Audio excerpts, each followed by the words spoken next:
अभी अभी Kaveri engine programme को लेकर आई एक बड़ी अपडेट से कावेरी इंजन जो अब वह इन फ्लाइट टेस्टिंग के लिए क्लियर हो चुका है। जी हाँ दोस्तों, कावेरी इंजन जिसका इंतजार हम सब काफी लंबे समय से कर रहे थे, अब वह इन फ्लाइट टेस्टिंग के लिए तैयार है। तो दोस्तों, इससे पहले सुपर पावर देश यानी कि अमेरिका यह सोचता था कि वह भारत जैसे देशों को अपने इशारों पर नचा सकता है, लेकिन अब शायद अमेरिका का यह सोचना पूरी तरीके से गलत साबित होता हुआ नजर आ रहा है। तब रिसेंटली भारत में कुछ ऐसे मेजर डेवलपमेंट्स देखने को मिली है जहां पर भारत के डीआरडीओ फाइनली कावेरी इंजन को जो इन फ्लाइट टेस्टिंग के लिए उसके अप्रूवल दे दिए हैं। जैसा कि आप जानते होंगे कि भारत ने कसम खा ली है कि हम खुद के नए इंजन को डेवलप करके रहेंगे, चाहे उसमें हमें कई साल लग जाए। लेकिन आज के समय में इंजन डेवलप करना बहुत ज़्यादा इंपॉर्टेंट हो चुका है, और स्पेशली 5th जनरेशन के फाइटर जेट के लिए अगर हम इंजन तैयार कर पाते हैं तो हम कई देशों से अपनी निर्भरता को आसानी से ख़त्म कर पाएंगे। और जैसे ही डीआरडीओ और जीटीआर ने यानी कि गैस टरबाइन रिसर्च की तरफ से अप्रूवल किया गया कि कावेरी इंजन के अब जो भी उड़ान है उनके परीक्षण तरीके से प्लेटफॉर्म पर किए जा सकते हैं, जिसकी वजह से अब बहुत तेज़ी से डेवलपमेंट शुरू हो चुके हैं। इस नए इंजन को लेकर के और डिटेल्स की बात की जाए तो उससे पहले अगर आप चैनल पर नए हैं तो वीडियो को एक लाइक करके चैनल को सब्सक्राइब जरूर कर लीजिए। दोस्तों, 1980 के दशक में इसकी शुरुआत हुई थी इस उद्देश्य के साथ कि आज नहीं तो कल यह भारतीय वायुसेना के लाइट कॉम्बैट कप तेजस में यूज किया जाएगा और यह उनको पावर करेगा। लेकिन चीज़ें अकॉर्डिंग टू प्लान नहीं चलती है। पहले संसाधनों का अभाव उसके 2007 के आसपास में एक ऐसा समय भी आता था या आया था जब लगभग यह मान लिया गया था कि यह इंजन अब तेजस के लिए सफिशिएंट फर्स्ट बाद टेस्टिंग फैसिलिटी का अभाव और बाद में जनरेट नहीं कर पाएगा, और इसको तेजस प्रोग्राम में डीलिंक भी कर दिया गया था। और 2011 के आसपास कावेरी इंजन प्रोग्राम में अपना जो फर्स्ट पेज वह देखा जब इसको पूरी तरीके से यह मान लिया गया कि यह इंजन प्रोग्राम बंद होने वाला है। लेकिन गैस टरबाइन रिसर्च एस्टेब्लिशमेंट हार मानने वालों में से बिल्कुल भी नहीं थी।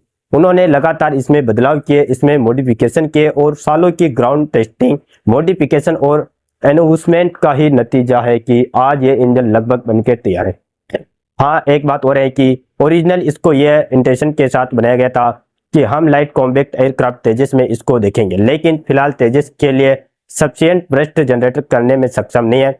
इसका मतलब यह है कि आने वाले भविष्य में आपको ये घातक अनमैन कॉम्बैट व्हीकल में देखने को ही मिलेगा, जो कि भारत का एक इन अनमैन कॉम्बैट व्हीकल होने वाला है। लेकिन यहाँ पर एक और चीज है कि अभी यह इंजन अपनी रियलिबिलिटी को प्रूव करेगा, ब्रेस्ट आउटपुट को प्रदर्शित करेगा, और उसके बाद यह डिसाइड किया जाएगा कि इसका भविष्य क्या होने वाला। दरअसल कई टेस्ट ऐसे हो चुके हैं कि रशिया में जो कि हाई एल्टीट्यूड टेस्ट फैसिलिटी में हुए थे, जहां पर एक फ्लाइट टेस्ट वर्ल्ड एयरक्राफ्ट की सहायता से इंजन की परफॉर्मेंस को हाई एल्टीट्यूड पर टेस्ट किया गया था। तो पुराने जो मॉडिफिकेशन है उनको तुलना में जो करंट कन्फिगरेशन है इंजन की, यह ज़्यादा स्टेबल है और ज़्यादा रिलायबल है, और इसीलिए गैस टरबाइन एस्टेब्लिशमेंट का भी जो भरोसा इस इंजन को लेकर है वह लगातार बढ़ता जा रहा है। और एक्सपर्ट्स की बात माने, अगर सब कुछ सही रहा तो आने वाले भविष्य में कावेरी इंजन हम तेजस में भी देखने को मिलेगा। यह पहली बार नहीं है जब इस प्रोग्राम में हम क्लियरेंस मिली है। आपको बता दें कि 2018 में सफल ऑडिट की तरफ से भी इंजन को क्लियर कर दिया गया था,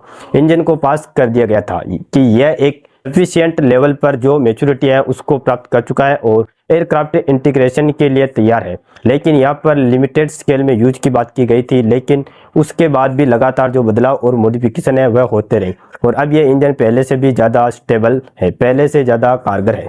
हालांकि अभी इसमें जो फ्लाइंग टेस्ट बर्ड एयरक्राफ्ट है वह डिसाइड नहीं हुआ है कि, लेकिन इनिशियली रिपोर्ट्स की अगर हम बात माने तो तेजस ही एक ट्रेनर वेरिएंट को फ्लाइट टेस्ट बेड यूज किया जाएगा। अब इसमें भी दो पक्ष सामने आए, पहला पक्ष इस कदम के समर्थन में है और दूसरा पक्ष इस कदम के खिलाफ है।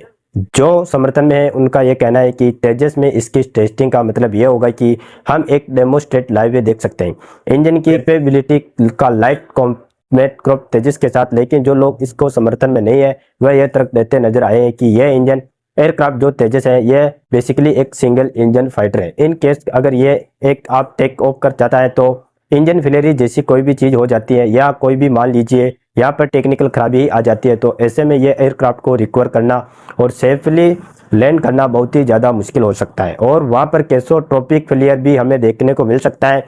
तो इसके लिए वह ये मानते हैं कि हम किसी ट्विन इंजन फाइटर को सिलेक्ट करना हो, उनको कावेरी के हिसाब से मॉडिफाई करना चाहिए, वह M29 हो या दूसरे एयरक्राफ्ट चाहे। दरअसल आपको बताते चले कि यह इंजन बेसिकली जब ऑप्टर बर्नर मॉड्यूल जो कि इसी समय ब्रज एरो स्पेस की तरफ से विकसित किया जा चुका है या किया जा रहा है, उसके बाद भी सीधा तेजस में यूज नहीं होगा। टेस्टिंग परंपरा के लिए, डेमो टेस्ट के लिए इसके इंटीग्रेशन तेजस में होगा जरूर, लेकिन इसका जो एक इम्प्रूव्ड वेरिएंट है जिससे हमें आएगा। और कावेरी 2.0 अगर हम बात करें, इसको लेकर जो स्पेशलिटी सामने रखी कावेरी 2.0 कहेंगे, उसको तेजस से जोड़कर देखा जा रहा है। जो मौजूदा इंजन है यह घातक अनमैन कमेंट व्हीकल को ही पावर के काम की गई, वह काफी चौंकाने वाली है। अगर यह चीज हो जाती है तो यह इंजन F404 और F414 के बीच में जो गैप है उसको करेक्ट करने का, उसका फिल करने का काम करेगा।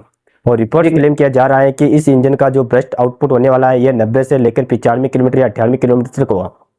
अगर ऐसा हो जाता है तो फिर यह F404 और F14 यह एक परफेक्ट रिप्लेसमेंट बन सकता है। और अभी भी गैस टर्बाइन एस्टेब्लिशमेंट को यह उम्मीद है कि यह आज नहीं तो कल भारत के जो तेजस मार्क 2 और उनके लिए इंडियन इंजन विकसित कर सकते हैं। कावेरी इंजन प्रोग्राम का जो सफर रहा है वह काफी चैलेंजिंग रहा है और हिस्ट्री में बहुत सारी चीजें हमें सीखी भी है। और तेजस मार्क 1 जैसे जो प्लेटफॉर्म है उनको इम्प्लीमेंट भी किया है। और जीटीआर के कॉन्फिडेंस का एक बड़ा कारण भी है। जीटीआर का एक ऐसा मानना है कि इसके जो लगातार इंप्रूव कैपेबिलिटी है और इसमें हो रही एडवांसमेंट जो कि इंक्रीज पावर जो इसके सुपरसोनिक फ्लाइट के लिए पूरी तरीके से सुटेबल इंजन बनाती है। जीटीआर का प्लान तो यह है कि वह आने वाले भविष्य में कावेरी 2 प्रोग्राम को शुरू करेगी, जो कि एक नए प्रोटोटाइप कोर इंजन के साथ हमें देखने को मिलेगा। और ये तकरीबन ये मान के चलिए कि 90 किलो से ज़्यादा का जो ब्रस्ट वह जनरेट करने में सक्षम होगा।